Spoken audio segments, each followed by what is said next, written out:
Welcome back, guys, to our lecture on Java.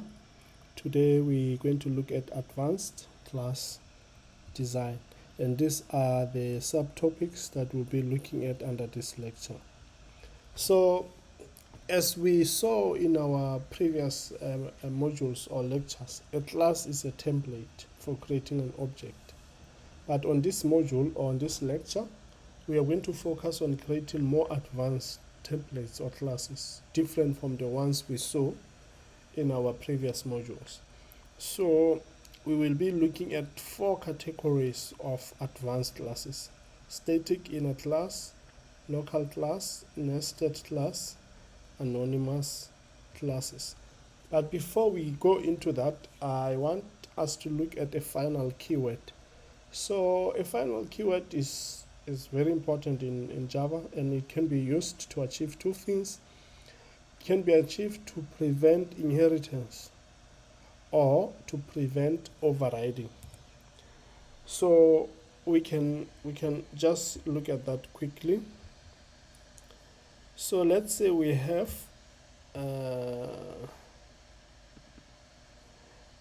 this scenario.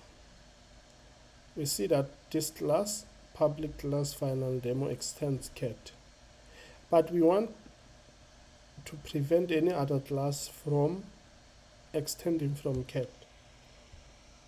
We can actually make this to be final.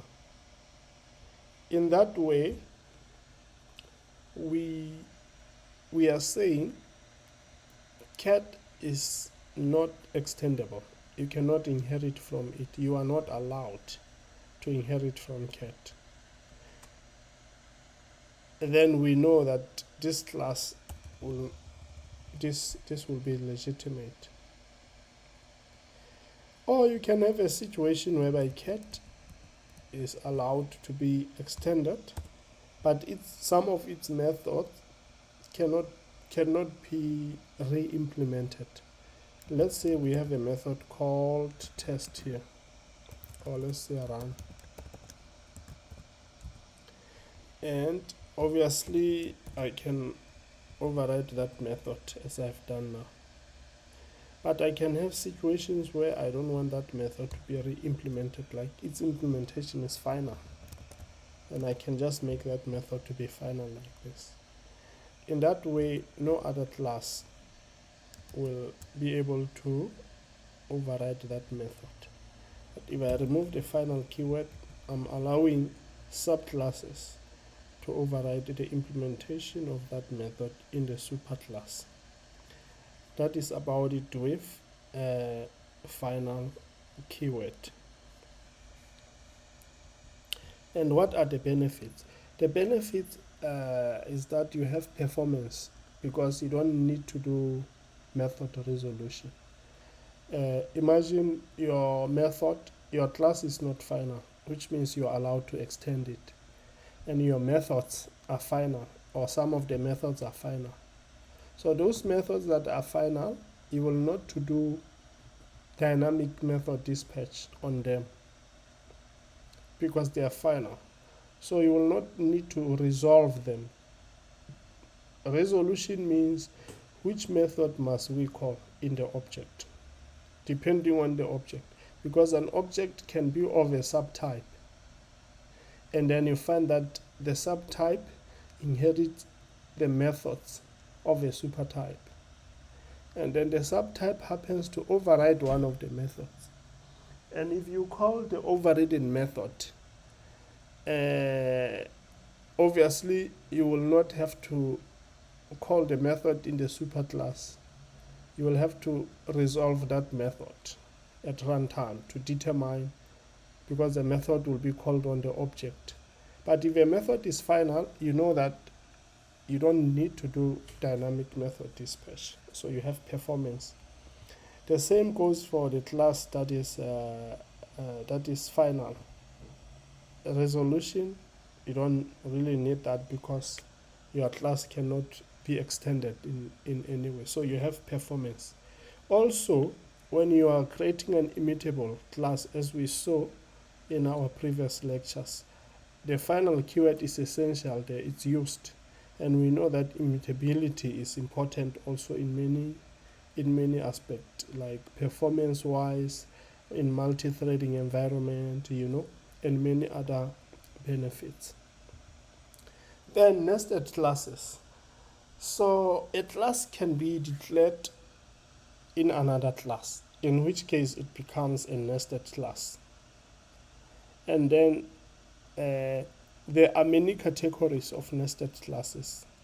As we saw in our previous slide, we have static inner class, we have inner classes, we have local inner class, we have anonymous classes. As you can see here on the image here, we have class inner inside class main, and also we have class inner B inside class inner A, and this class inner A is inside class main. You see that you have a depth here. You can even add some other inner class inside inner class P, depending on your use case. Then we have another class which is static inner class C. So we will explore all these types of inner classes as we continue with our lecture. The first category that we want to look at is the static inner class. A class or interface can be declared as static inside another class or inside an interface. There is no need to explicitly specify static keyword for an interface nested in another interface, as it is implicitly static. So for a class that is inside another class, that is not the case. And there is an implication when you specify static keyword, as we will see. So the same goes for a class that is declared in an interface. It is implicitly static. However, a class inside another class is not implicitly static. We see that a static inner class can extend other classes, or it can serve as a base to other classes. We see that the outer class can access members, even private, of the nested class. And in this case, we are referring to the static nested class. So let's go to the code and see what we are talking about. We want to start first by exploring. We said that there is no need to explicitly specify static keyword on an interface in another interface. So if I come here into static inner classes, we see that we have static test. This class A is implicitly static. You see, the compiler even tells you the modifier static is redundant for inner classes of interfaces. It's because it's implicitly static. Even if we put another interface here, we will still get the same warning message, that you don't really need to specify the static keyword. It's implicitly static. And then we see that even if it was a class, it's like that. However, a class inside another class is not implicitly static. Let's just prove that quickly. So what I'm going to do now is I have static class day. So as you can see here, I can simply say day equals to new day. This is fine. Observe what happens if I remove the static keyword. You see, this is a problem. It means now for me to create new day, I need the instance of the outer class. So basically I need to say new, then I can do this, then only then will my code work, because now I cannot create an instance of this class directly because it's no longer static. I need the instance of the outer class to create an instance of this one. This is what you have to be careful of, especially those that will be writing the Oracle certificate exam. Okay, let's go back and make this class static again.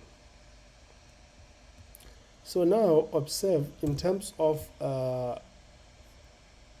it says the outer class can access members, even private, of the nested class. So let's see. We see that we say the outer class, static inner class, can actually access the members of the outer class can access members, even private, of the nested class. So what it means is that this outer class can access the private members here. So let's see. So that actually means that I can say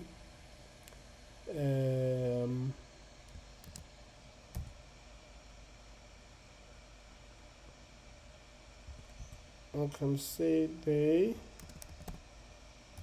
dot h. You see that if I say I can print that system.out day.h. Sorry. We see that although h is private in there, we are able to access it inside a method declared in the outer class. And if I run this code, it runs perfectly. We get the value for it. So let me say this is 90, and then see that we get 90 printed. Why? Because this inner class was given the value of the outer class. So we see that also the inner class can access the values of the outer class, even the private ones. So let's do this. We see that here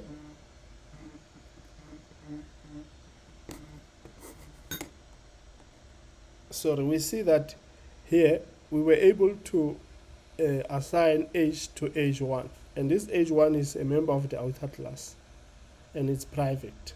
You see that relationship between inner classes. Then let's proceed. Yeah, so guys, we have also what we call an inner class.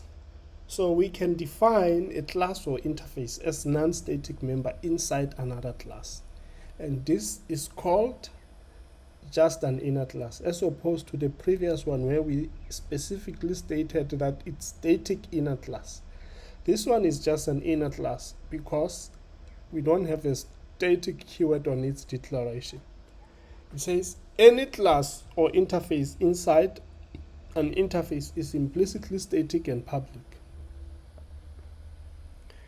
So we saw that in our previous slide.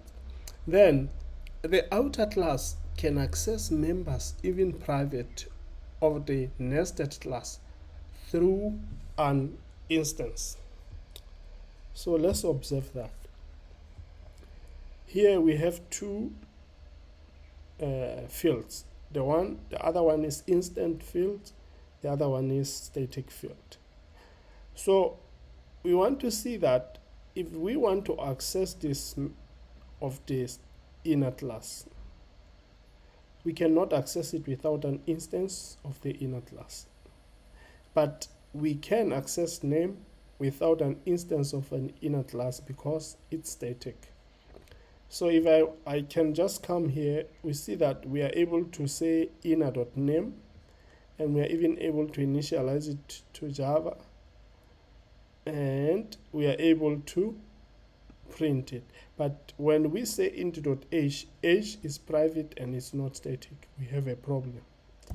Let me just comment this code and run this code so you guys can see we have Java. But we cannot do this. We need an instance of an inner class. So what we will need to do is we need to say create new instance,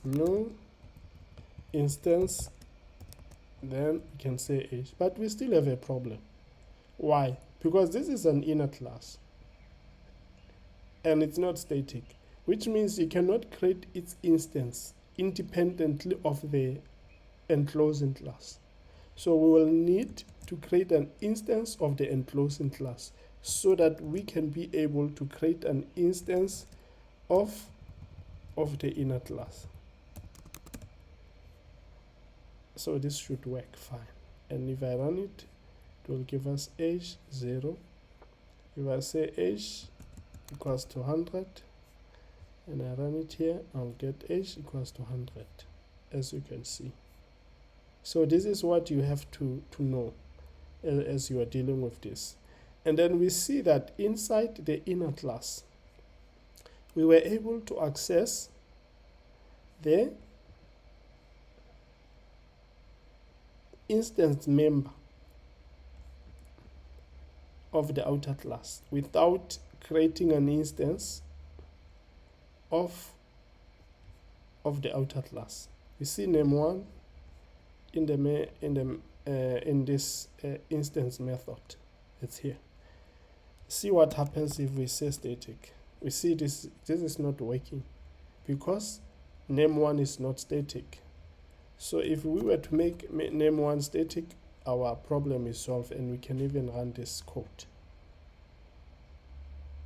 as you can see. Then that is it, guys. So we see also, before we proceed, the relationship between the inner class and the outer class that you need for you to access the member of the inner class inside the outer. You will need an instance, but the inner class can access the members of the outer class without an instance. So we see that accessibility of the inner class is defined by the enclosing class. For instance, the inner class can say, when it's like this, it means it's default. It means classes in the same package with inner class can have access to this class. We can further say this class is private, in which case it's only available in this inner class, outer class, inner class. Sorry guys, in this outer class. So I was supposed to have said outer class here. So for instance, let me just say outer class, and then we know that this one, so that I don't confuse you with the terms when I'm inner class. Yes. So we see that the outer class can specify the accessibility of the inner class. As we see, it's private, see it's protected, and all that. So let's proceed to the other types of classes. Then we have local inner class. A local inner class is defined inside a method definition, constructor or block of code. Interfaces can be defined locally. And then a local inner class is only accessible from the body of code in which they are defined in. And then they can access all variables in the body of code in which they are defined in, but only variables defined before the class. So let's see what we mean by that. We are saying local inner class, they can access the variables defined outside of them. As you can see, we see here we are accessing age, which is outside of the local class. This is a class, guys. I can just remove this swap interface so that you don't get confused. and we see that we're accessing this. So I'm gonna take out this and put it in the method, and then remove the static keyword. So we see here the difference is that when this class is declared outside the function and it's static, let's undo. We see we are able to initialize it here. But when it is now local variable, we can't initialize it inside a local inner class.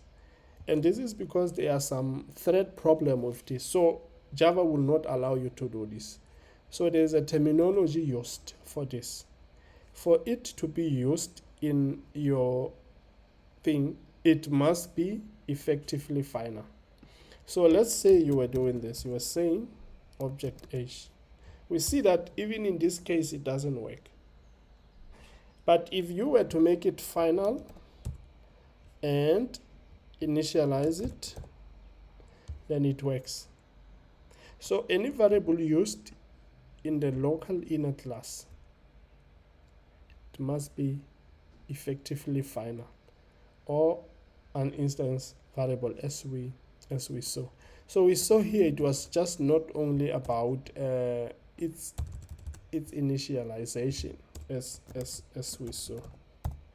It was also about using it. We have a problem.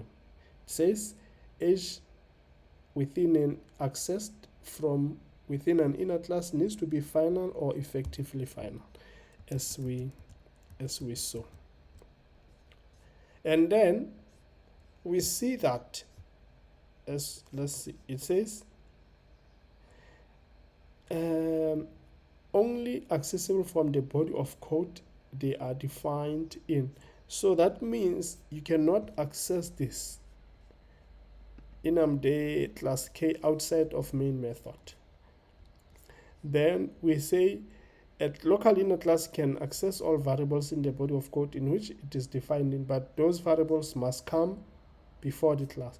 So if I was to take this final class, age, and put it after, this code won't work. It must appear before its declaration for it to be used. That's what it is we are saying here.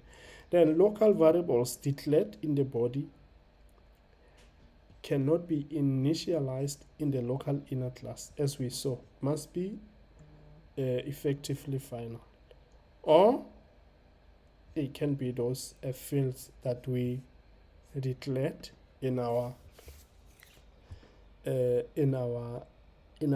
outer class. So we saw that if we say static int age, and then we say age equals to 0, and we can, okay, so this is not a static method. Cannot really do anything here. So what we will need to do to execute this method, we would need to say, as we see here, before I even come here, we see that we were able to create an enum inside a main method, inside this main method, and we were able to actually print this enum as we have done like this. If we want to execute this method, so let me just remove these parameters for now so that we don't need to pass anything. We can say new k,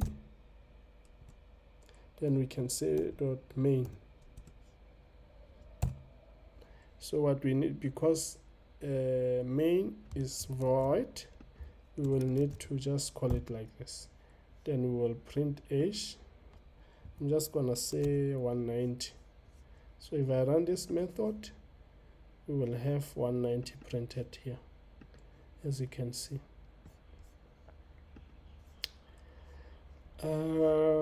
Let's see if we are talking about non-static fields. What happens? So we see now that this is a non-static field. We are not allowed to do this.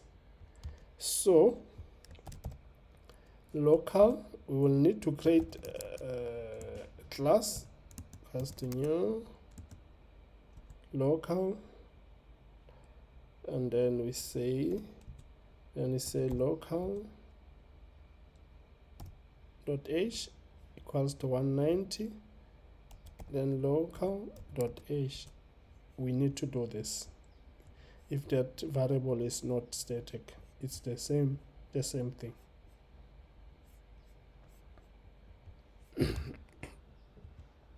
Then we have what we call anonymous inner class. So it's a class without a name. It's there, but you don't know the name, in a sense that it's not declared in code, but you can get the name at runtime. We will see how we can do that. Then the declaration of a class manifests from instance creation. That's where the declaration of it manifests. And this is useful in all situations where you can use local inner classes. There is nothing as anonymous interface or anonymous abstract class. You cannot explicitly extend a class or explicitly implement an interface when defining an anonymous inner class. And an anonymous class may implement at most one interface or extend one abstract class. Let's see what this means. We say this class does not have a name. I'm just gonna close all these tabs for now. We are going to anonymous inner class. So as we can see here, we have a class, an abstract class called main, and we just created. Remember, you cannot create an instance for an abstract class, but see what we are doing here. We are saying new animal, then we are providing implementation for the abstract method inside animal. So this is an example of what we mean by an anonymous inner class, because you are not allowed to create an instance. So basically you cannot say a new animal. You cannot do this. You are not allowed. You can only do this for a class that has a definition.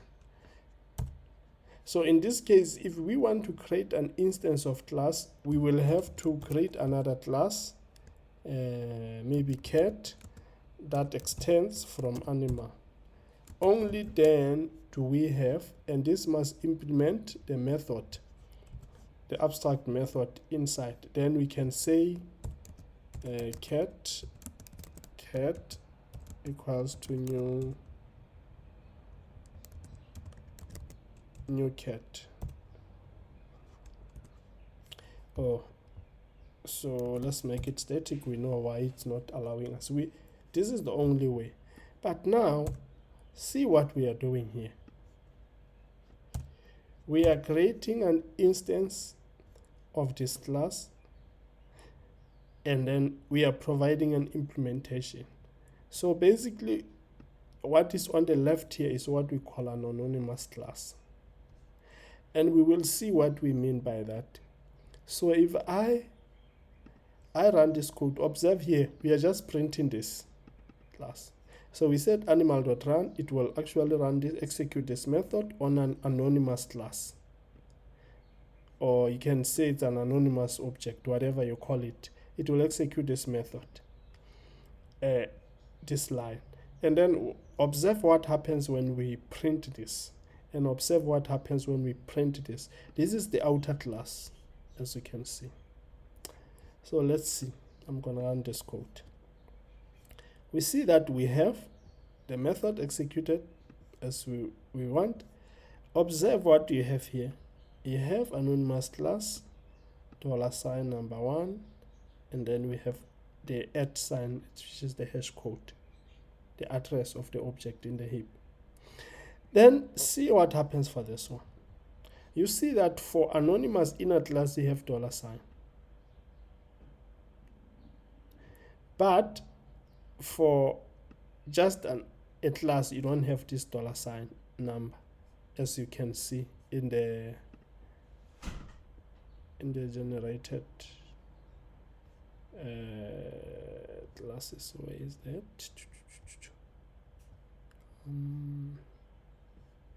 Okay, it's fine, let's not do that. I'm gonna show you something again. Here I'm gonna say 1 1 1 1, and then let's run this code again. You see what is happening here? You see we have $1, we have $2, and these different addresses, and we already dealt with this when we were dealing with lambda expressions. We already dealt with this, how this actually has to actually happens.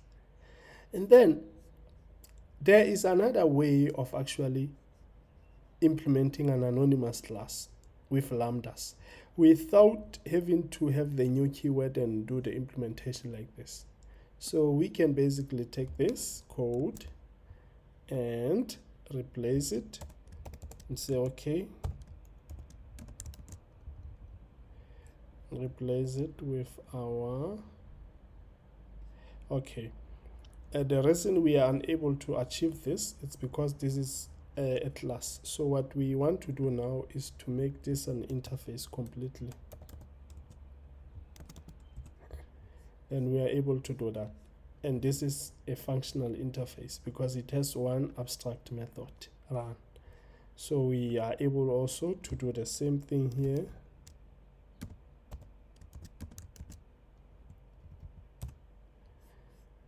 And if we run this code, we're going to get a similar result. As you can see, we have $, but now for anonymous, for lambdas, this is a bit different, the way the code behaves in terms of the class name that you are getting here. So guys, this is an anonymous class, as you can see here.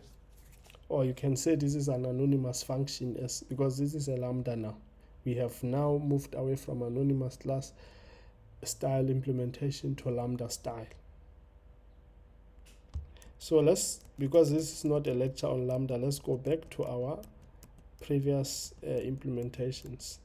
So as you can see, we have this behavior here that we are having, and this, so this becomes anonymous class $number 1. You can almost think it's its name, if I may put it like that. The name is that it's given. So you can see that the more we create, the more anonymous classes we will have $number 1, 3. It will just keep on adding them like that. What else did we have to mention? We see that we cannot explicitly extend or implement an interface when defining an anonymous class. So that means we cannot come here and say extends, maybe comparable or whatever, or we cannot say implement something. Why? Sorry, because this anonymous inner class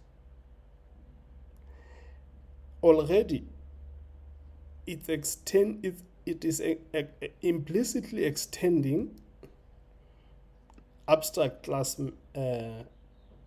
anima, so it cannot extend any other class. At most it's one, which is done implicitly. You don't even see it. The same goes for this one. And if it was an interface,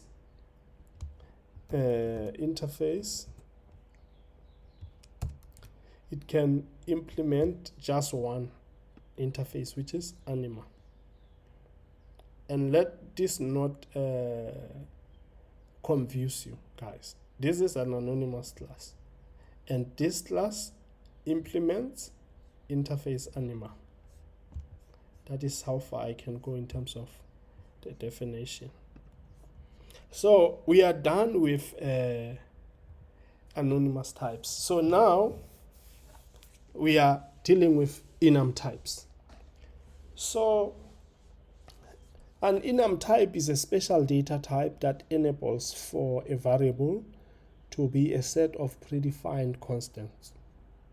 The variable must be equal to one of the values that have been predefined for it. Common examples include the days of the week, or gender, because it's male or female, those predefined constants that are limited, that we only know that they can only be a limited number, just like the number of days, weekdays, or days of the month, or you mean months in the year, January to December. Those can be enum types. So the enum class body can include methods or other fields. The compiler automatically adds some special methods when it creates an enum. For example, they have a static values method that returns an array containing all the values of the enum in the order they are declared. This method is commonly used in combination with the for each constant to iterate over the values of the enum type. So let's see that in code. Let's go to the enum type. So I'm just going to close this, and then enum demo. Already we have week, we have Monday. I'll just remove M1. We have Tuesday, we have Friday. So what we can do is we can say for, then we can say a week inside week.values. Then we can iterate through and say week and print week. So this is what we mentioned when we say, I'm just gonna comment this one for now. As you can see, we have used the values method to iterate through the thing. So let's see what the values method returns. The values method, okay, so this values method, as we said, it's an array. So basically we can say weeks equals to weeks.values, and we can put weeks here, and we can run this method, and it will still work and give us the same result. That's it with regard to values, and we saw that. Then we say all enums implicitly extend enum abstract class, because a class can only extend one parent. The Java language does not support multiple inheritance of state. So because of this, an enum cannot extend some other class. So if we come here, we cannot say extends maybe enum demo. Why? Let's see what the constructor says. Sorry, the IDE says. It says no extend clause allowed for an enum. Why? Because an enum implicitly extends from enum. So let's observe that enum that we are talking about. So let's look at this enum. This is an abstract class, and if an enum week implicitly extends from enum class, it means that this cannot extend another class. If it was allowed to do that, then it will lead to multiple inheritance of state, which Java does not allow. This is what we mean here. So let's try to say week, then we say m equals to week dot m. We see this is working. Why? Because m is an enum, because it implicitly extends from it. This is why this assignment is valid. All right, we have explained that. So now let's go to the next slide and see what it has for us. It says enums are converted to classes. So when you have enum week implements this, in bytecode you don't have an enum. You can see that this structure is even a bit bizarre when you're a program, the way you're defining the constants in an enum. So what will happen is that this will be converted into a class. So if we were to come enum demo, so what happens is that I have an article where I deal with this. So basically what happens is I just want to, because I don't want to spend more time explaining this, I'm just gonna quickly go to that article. This article is where I explain that enum. So we see this class here, public enum db connection. Then it has instance, just only one constant, and then we all have this. When it's converted to its class equivalence, it becomes public final class db connection. And it extends from this enum, which we talked about, and all the constants inside it, they become of the enum type. So, and they are public static final. We see that it becomes final db blah blah, and then we have a static block that instantiates those constants for you. And then you have the method values, we have value of, and all that. So this is the equivalence that gets generated for you for an enum type. So that means now you are going to have something like this: public class week, and then it extends enum week, and then you have public static final week m, and then you have a static block here where you say m equals to new week, and then it hit other up, you will have something like this. So this is how an enum eventually becomes in our bytecode. All right, so we have explained that. So we see that we have value of method and name inside your enum. Although you don't explicitly specify those methods, they are given to you and they are inherited from this enum class that abstract enum class, and they return the name of an enum. So if we were to come here and remove the values that we have, and then we say enum.value of, and then we give it f, because we have f in here. If we run this class, it will give us f as the enum type. But if we give a constant that we don't have in the enum, it will throw an exception, obviously. As you can see, we are throwing an exception.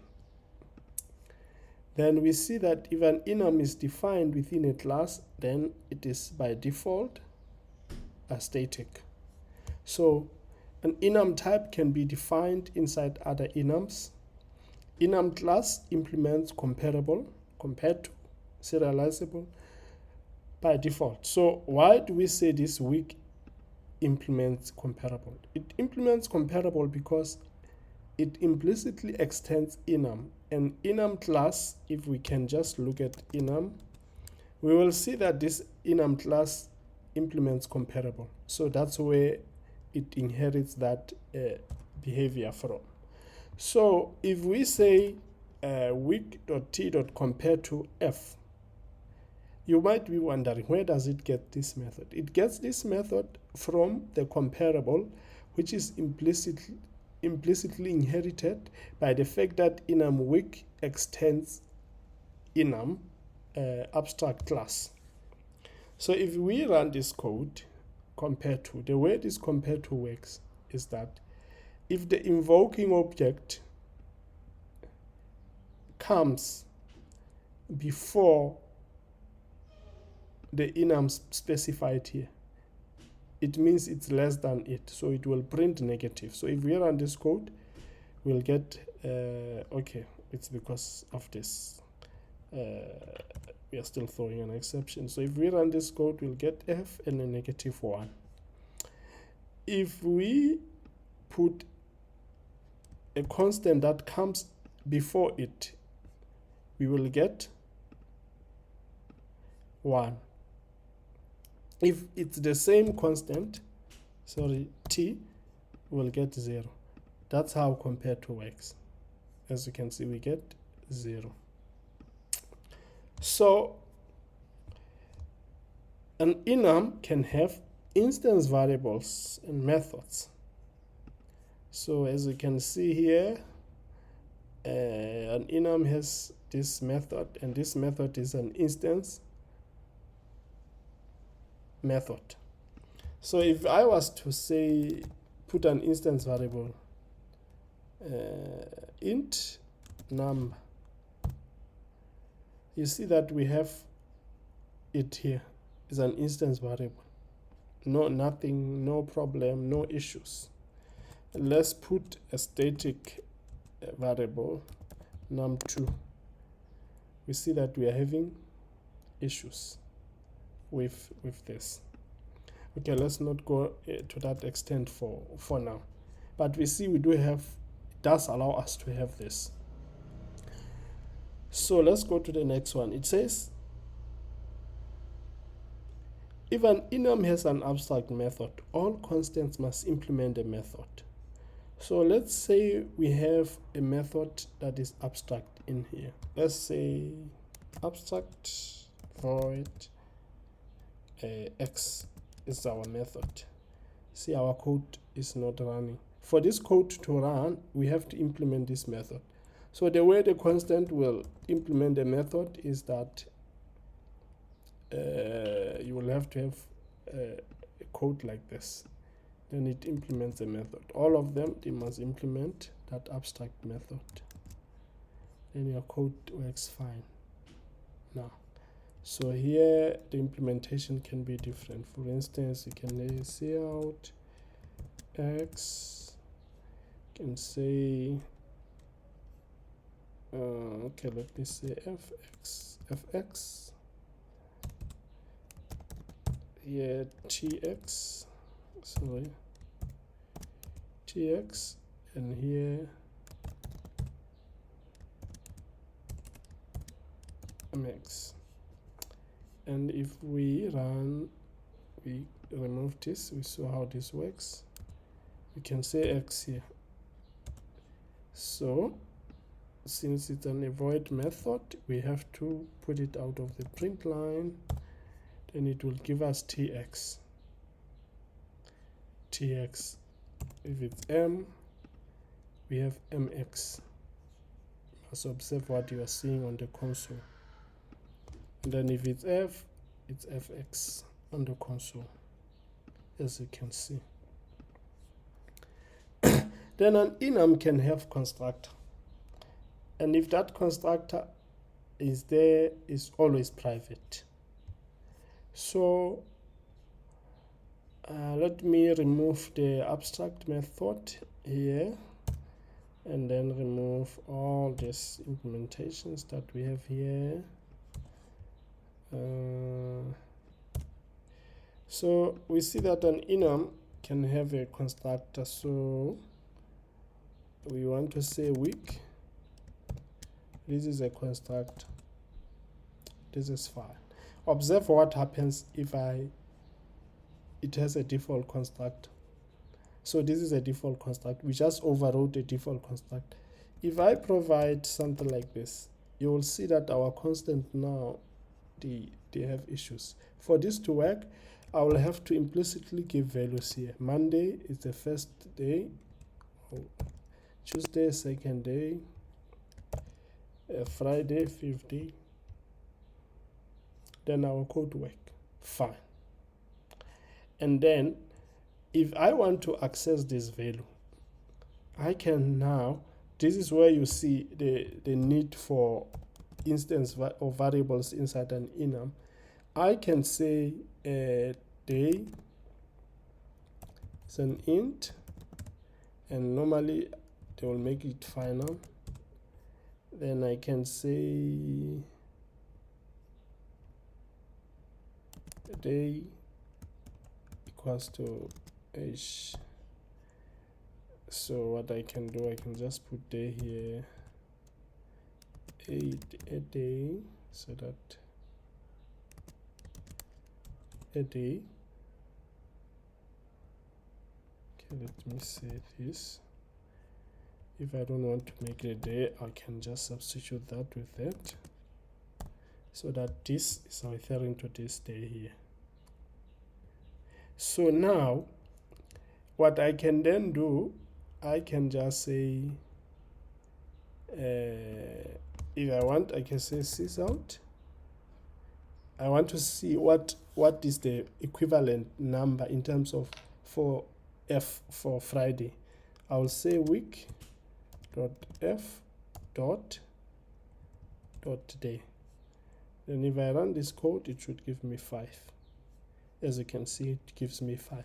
This is where you can want to use parameterized constructors with enum types. You can even add more things, more parameters here as you wish. Okay, maybe you want to say string name, the name of that day. So here you'll say it's Monday. Here you'll say it's Tuesday. Here you'll say it's Friday. Then you can provide here, say final private string name. Then what you do is say this dot name equals to name, and then here you can just say name. So you will see that you have it as Friday, as you can see here. So we see that enums are always private. So even here you don't need to provide the private keyword because it's implicit. See what happens if you make it public. Doesn't work. If you make it protected, it also doesn't work. You can use a default like this. So the default access specifier for a constructor in an enum is private, but you're not supposed to really specify it as private, because it's inferred, it becomes the default access specifier. Then we have ordinal method inside an enum. So let's see how this ordinal method works. We already saw how compare to work. We are not going to demonstrate that. We'll demonstrate ordinal. We already saw name. We didn't see equal. So let's see ordinal. So ordinal actually starts from 0. So if you say f dot ordinal, let's see, f is the last, so it's 0, 1, 2. So if we run this code, it will give us print 2. As you can see, it prints 2. If we put T here, it will print 1. If we put M, it will print 0 because it's the first constant in an enum. So that's how ordinal works. So if we try name, we already saw how name works. So if I say name and I run this code, it'll just give me M. Okay, let's try equals. So you can try to check if enums are equal. So you can say equals week dot f. So this is not, this will give you a false, because remember, we don't even override this method inside the enum. So let's see if we were to say,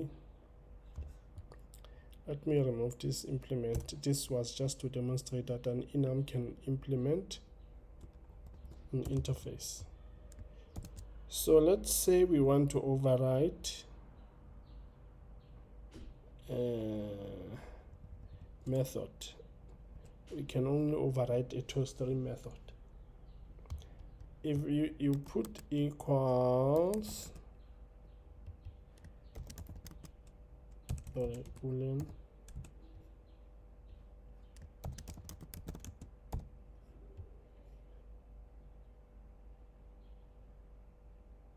so you see that you cannot override an equals method in an enum, and there is a reason for that. The reason being that you don't control object creation. Remember, the object creation is done for you at the compile. You don't create objects. As you saw in the article here, that that instance is given value inside the static block for you. So if you do this, this will be false, because this object is different from this one. So let's run this code and see. But if you put M here, this will always be true, because you are comparing that object with itself. Remember, this and this, they are referring to the same object. They are static and they were instantiated for you in the static block, and that code is generated. You don't even generate it. So that's why even the equals method is telling you that you are calling that method on itself. So it's always true.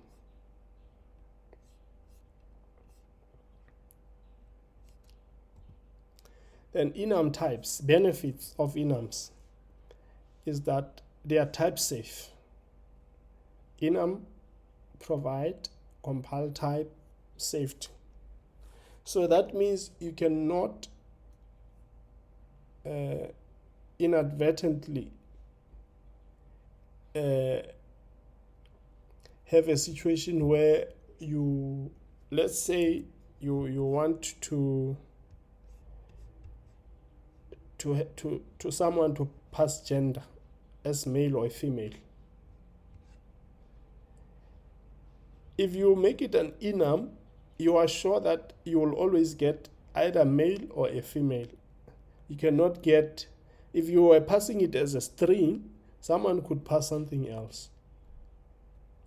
But if you're making it an enum, you have type safety. You cannot get something that is not the specified enum that you are looking for. That is type safe. You can also use an enum when you want to limit inputs. So if you have a method that takes gender as an input. That gender it happens to be an enum. You can only pass the constant specified in that enum. Nothing else, nothing more. Then we see that when we are comparing enums here, you don't necessarily need to use equals method. So you can use reference comparison on them, and this will still work fine. And this will always be true because it's the same object. But if you positive, this will be false. So when you are using reference comparison compared when you are using equals method, this one is a bit faster for performance, because you just check if two objects are pointing to the same, two references are pointing to the same object in the heap. But if you are using equals method, it has to check a lot of things. You override it, you check other things. So the fact that every time when you compare enums, you're using reference, that is a benefit. Reference comparison, which will tell you whether they are true. You can also use enums in a switch. So basically you can say switch,